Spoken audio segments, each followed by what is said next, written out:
Well, it's a beautiful Tuesday morning here for those of you that are in the U.S. Our Thanksgiving was Sunday, Monday.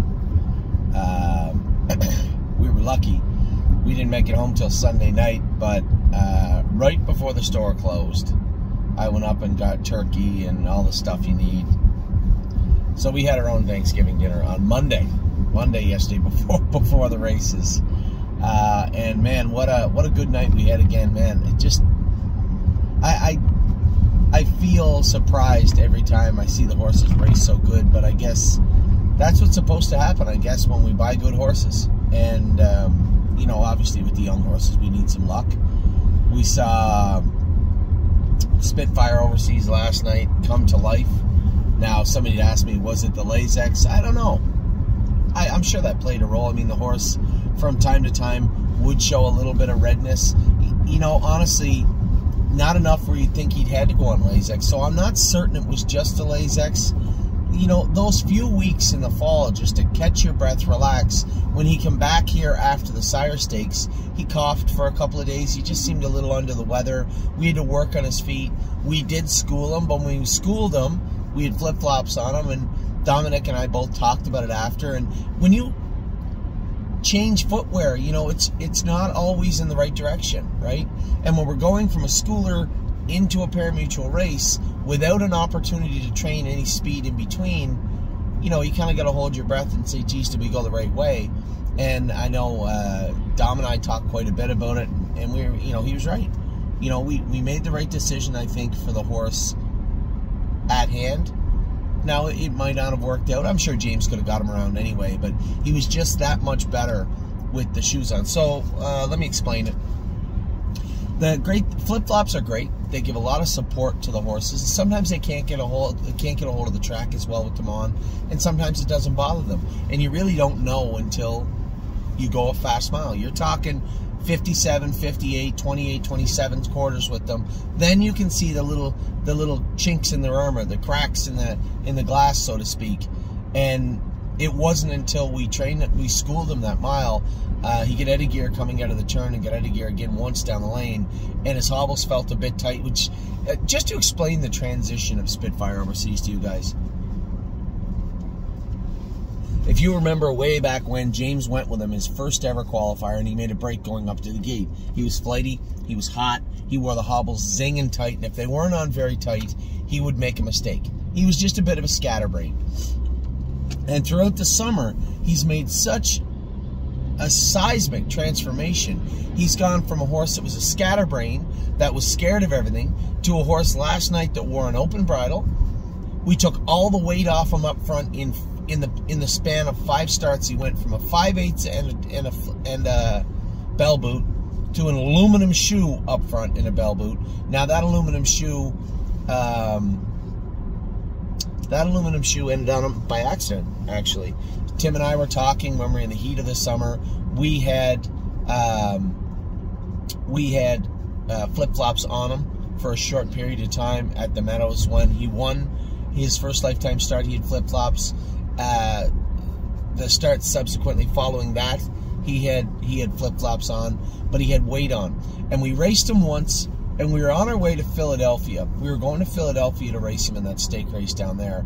And I said to Tim, I don't think he's going to get over Philly with those flip-flops. You know, maybe what we should do is put, so what we have is, let me see what they call it. I think they call it a Queen's Plate or a circuit bar or something. It's literally just a piece of aluminum that thick, that wide, just a rim up, like just to cover the inside half an inch or quarter of an inch of the horse's foot, and it goes and it gets nailed on underneath the shoe. Now, you wouldn't think that would give a lot of support, but it does. You might argue maybe not as much as a flip-flop, depending on the horse. It's different in every case. But we had good luck with them on the loose tracks this summer, so we were putting them on. We were utilizing them a lot more. But not in the Meadows. This was at Northfield in Ontario. So I'd said to Tim, why don't we put an aluminum plate on this horse? Just like you know, the circuit bars or the, you know, the Queen's Plate thing. I can't remember what they call them. You know, just the aluminum plate. And he said, all right, so put an aluminum on them with a bar. Well, when we get to Philadelphia, there was some miscommunication between Tim and I. And for those of you that are horsemen, you'll understand the magnitude of this. There was an aluminum shoe on Spitfire, an aluminum shoe with a pad, just a little degree pad at the back, so give him a little support, and he wouldn't slip as much, but not nearly what I was envisioning. But it was certainly not Tim's fault. It was as much mine as anybody else's, and he was in panic mode. He thought that we'd screwed something up. I said, relax. Actually, I want to say this might have even been at the Meadows. I don't know. I said, relax. We'll warm him up and see how he is. Now, he went from the start before, and I can't explain this, the first time it's ever happened. We changed nothing except those shoes. That's the only thing we changed. Now, the start before, he actually had some redness on his palate because he was such a hothead in the mile. If you remember the 1 mile, I went like 28-2 down the backstretch on the front end, and he was really hot on the front end. He raced good. I think he got picked off and finished second as the favorite. And he was just hot. So I'm thinking, geez, you know, how are we going to get this? We're going to put a snake cord back on this guy, and I don't know why he was so hot. It was just the redness of the heat of the summer, the irritation from the allergies or whatnot, but he was hot. We come back 7 days later, and nothing changed except these aluminum shoes, and this horse was 2 fingers. I thought he was sick when I post-graded him. I said to Tim after the race, I said, I almost pulled him up and asked him how he, you know, how's he been the last couple of days, because this horse is not right. He was just so quiet. Never tightened the line. Never tightened the line the whole way, and raced great. The horse raced fantastic. I think I was second with him, or Ronnie. No, I think I drove him. I think I was second with him that day. I pulled up and I said, damn it, what a difference. See, the horse was, and when I warmed him up, his hobbles just seemed super tight. Now, if we want to wear tight hobbles on a trotter, we'll lighten their shoes up, because there's nothing worse than putting those heavy shoes on them to accentuate their gait and then binding them up with hobbles. What we'll do sometimes is lighten them up, right? Go from a trotting shoe to a full swedge, or even aluminum from time to time, just to take that extra weight so they're a little more flexible, a little more pliable in their gait. This horse was the opposite. He went from wearing a tight hobble with a heavy shoe. I'm warming him up, and I remember very vividly, it was the Meadows. I was going past the half in just a warm-up mile, and I'm like, these hobbles are really tight tonight. And I look down, I know they're in the same hole because I put them there. I let them out like 6 holes. And I let him rock on the end of the mile. He was perfect. I said to Tim pulling up, I said, in the warm-up, I said, I can't really explain this, but I let his hobbles out like 6 holes. He goes, why? I said, because they were too tight. His hobbles were too tight. I said, I don't know whether he's just sounder in his feet or more comfortable. I can't really explain it. All I know is that this horse's hobbles right now are perfect. And they're 6 holes longer than they were last week. Now, for those of you out there that don't know, these hobbles are about a ½ an inch. These holes are about a ½ an inch each from hole to hole. So we're talking a full 3 inches longer hobble on this trotter. We raced him like that. He raced great. And from that point on, he transitioned. Now, this was the first time he'd ever raced in an open bridle. We schooled him in an open bridle at Mohawk, and he was great. But remember back to what I told you, how bad he was as a baby, how timid he was of everything. You would never put an open bridle on Spitfire, not unless you wanted to end up in the rhubarb. Never. Now he wears a lower head, comfortable head, just a Murphy blind on the left, open bridle, earplugs. He picked at his knees, which I doubt he does anymore, but we wore bell boots and knee boots on him. Not my favorite combo, but last night, that's how James warmed him up, and that's how he wanted him. We left him like that.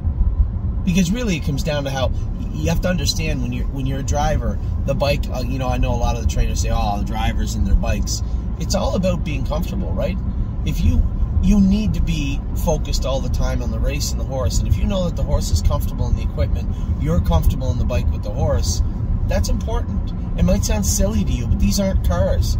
You can't just, you know, put whatever accessories you want on. Sometimes the horse doesn't like them as much. Anyway, the way that they warmed him up last night, James said he warmed up great. He said, I knew that there was a couple of good ones in there, and I didn't expect this. And I forgot that James hadn't even been around him since the day he made the break on him in the qualifier.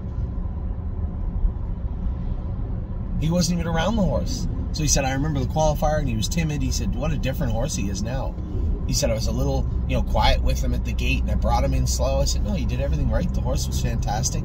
He said, he's running in. I said, no, I don't really want to put a head pull on him and agitate him anymore. You know, we haven't any vet work on this. If he's running in, it's likely his foot's a little sore, or maybe he needs a little touch up in his knees or his hocks. He's a 2-year-old, big giant colt. These are things we can do pretty easy. Not really a big deal. But just so pleased with Spitfire Overseas. So I think he's cemented the fact that he will be going to the Breeders' Crown here in the next couple of weeks in Ontario. Carter Michael Dio. I'm on my way to Tamiko right now to train Absolute Euphoria and Rito Legacy, just trying to get a feel of what they're like right now. When I'm done with them, I'm going to go over to Mohawk. I'm going to train Eclair AM, Carter Michael Dio, both good miles. I want to get a feel for what's going on with both of these horses right now. And then I'm going to go back up to First Line Training Center, and I'm going to train my father's horse, not Marshall, his brother. Is he the only one, I think? No, Dominic and I are going to train Sipping on My Shine and My 1% together. First training trip back. So I got a busy enough morning. I'm going to head over to Northfield Park later on tonight. Because I want to go with all the babies tomorrow. We have 5 horses in tomorrow night at Northfield Park also. So, I kind of jumped around again. We talked about Spitfire Overseas, and then Spitfire Overseas raced fantastic yesterday. Just trying to think who the next one was. I know Locatelli and White Tiger were good. Oh, the next one, of course, he was a winner too. Sailor was tremendous. Now, my only concern with Sailor is, where does he go now? You know, we're not going to have him. I don't know what middle condition classes are available for Sailor, so we'll see where he fits. But Dominic's definitely got his marching orders straight now in regards to the horse. The horse looks great, looked fantastic last night. He looked dialed in, focused. So I was very happy with Sailor. And then White Tiger, I mean, listen, you can ask for improvements, but you can only ask for so much. You know, Fashion Frenzy and... what the hell's the horse that finished second? Fashion Frenzy and Bob McClure's horse, Forbidden Trade. I mean, those are invite, open level, Grand Circuit horses. Those aren't your run-of-the-mill average open trotters. They just aren't. So really proud of what White Tiger did last night. He's coming around too. You know, the old White Tiger would have softened quicker, and I think would have been beat for third. Locatelli was coming, the middle, there's another horse coming. These horses are all growing, and you know, we forget that Locatelli's 2 full years younger than White Tiger, so still lots of good stuff on the horizon for Locatelli, and White Tiger has hit his best stride. Third in what, for all intents and purposes, could have easily been an invite, at least in Canada. A big open trot for him last night in a big race. I thought he was good. We might actually give White Tiger a week off. He was a little agitated in the post parade, ran down a little bit left hind. Now I think he's raced 2-3 weeks in a row. We might give him a week off, take him up to the vet, and have him touched up if he needs touched up. But he's been virtually vet work-less all week, or all year. Very little vet work done on White Tiger, at least over the last few months here since he came back in Ontario. So, I think I'm missing one. Good to see him raced the day before. I don't think we beat anybody else racing away. So, I know I'm missing somebody somewhere. A great night at the track. Very proud of Spitfire Overseas. A little surprised. We knew he was this talented, but 5 weeks off to come back with such a dominant performance in with aged horses. That was not a 2-year-old maiden. And I think, I know who raced. Poor Little Fish.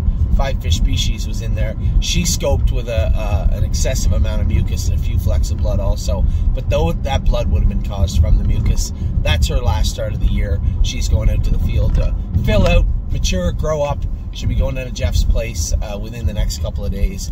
I suspect we're going to have a very nice filly return. You know, she was sound throughout all her starts, never had any lameness issues. She was feeling good. She's a smaller filly that's going to grow up much bigger. So I suspect in the next 60 to 90 days we'll have a much better looking 5 Fish Species return to the barn. Not that there's anything wrong with the way she looks now. I just think there's a lot of room for improvement with this filly. So with that, I'll let you guys go. We'll talk to you all soon. I know we get some more horses racing today, tomorrow. Patrick the Piranha and Tactical Mounds go today. Excited to watch them go. I'll be over in Ohio, and then tomorrow, excited to watch and race our horses in Northfield Park also. So with that, I'll let you guys go. I'll talk to you all very, very soon.